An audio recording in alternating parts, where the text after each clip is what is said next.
Welcome to Fables Lesson 13. Today we're going to be reading the fable, The Spelling Goddess, and we're going to be following along with our character Amisha. Remember to think, what kind of characteristic does Amisha have in this fable, and what is the moral of the story or the lesson the author is trying to teach us? The Spelling Goddess. Mr. Jupiter's students were taking their weekly spelling test. "The first word," said Mr. Jupiter, "is nincompoop. Nincompoop sounds like a naughty made-up word, but it is actually in the dictionary. Nincompoop." Ashley A moved her lips, trying to sound out the word.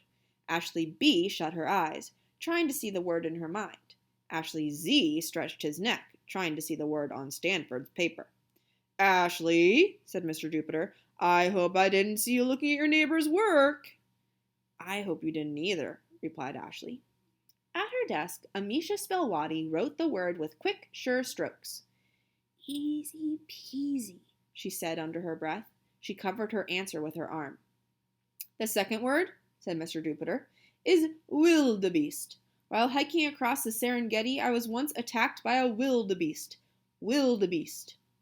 Calvin chewed nervously on his pencil eraser.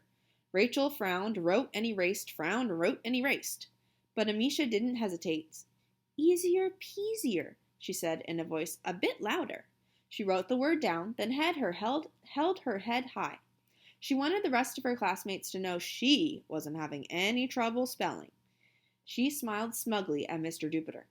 "The third word," said Mr. Jupiter, "is gaseous. If you eat the cook's hot lunch, you are bound to become gaseous. Gaseous." Jackie looked frantically around the room, hoping to see the word written on the chalkboard, a poster, a book spine, anywhere. Rose gave a little sob, but Amisha quickly scrawled the word on her paper. "Easiest peasiest," she said in a very loud voice. Victoria shot her a dirty look. But Amisha didn't care. She was floating, soaring. She was a spelling goddess. She breezed through the rest of the words, too. Foofaraw, booby hatch, poganip, cat. Amisha was sure she knew them all. "I'm going to get the whole test right," she told herself. She began turning over in her mind what would happen when she received a perfect test score.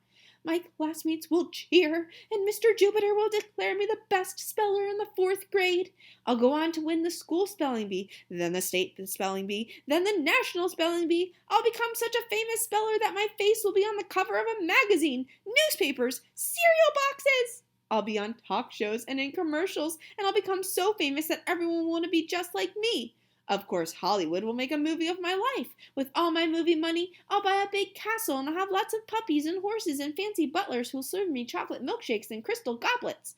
And I'll travel around and around the world meeting kings and queens and princes. They'll be so awed of my spelling skills they'll make me an honorary princess.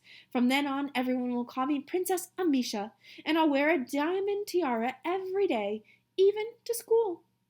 And Victoria Sylvain will turn pea green with envy. And I'll buy my friends diamond tiaras too. And Victoria will cry and wish she'd been nicer to me, but I won't buy her anything. And then I'll take—" Mr. Jupiter clapped his hands. "Please exchange your test papers with the person behind you," he said. Eagerly, Amisha handed her paper to Melvin, then accepted Lil's. Oh, she could hardly wait until the spelling tests had been checked. She could hardly wait until everyone saw her perfect score. Minutes later, Melvin handed back her paper. "No, it couldn't be." But it was. She had spelled cat with a K.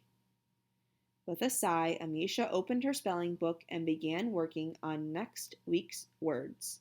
Slubbering, pedunk, tittle-tattle, dog.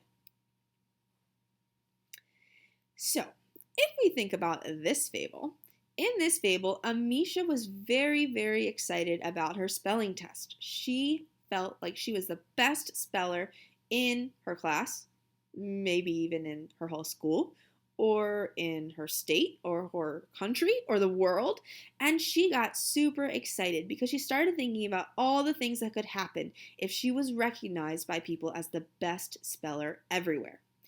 Well, this is not exactly what happened, because by the end of our fable, we find out that Amisha actually misspelled the easiest word cat by spelling it with a K instead of a C.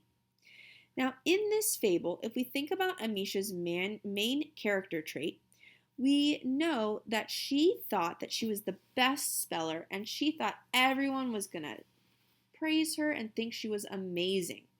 And that means that Amisha's main character trait in this fable was a negative character trait of pride.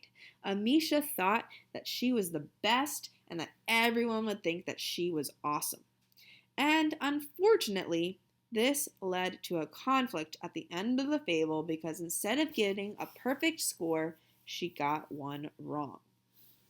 This was really disappointing for Amisha.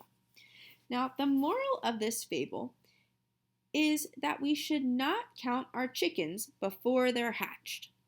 Now, that's kind of an odd phrase, but what that means is we should not assume something until it happens. So Amisha assumed that she was going to get a 100% on her test and was thinking about all the wonderful things that would happen to her because of her 100%, but she hadn't actually gotten a 100% yet. And it turns out she didn't get a 100%.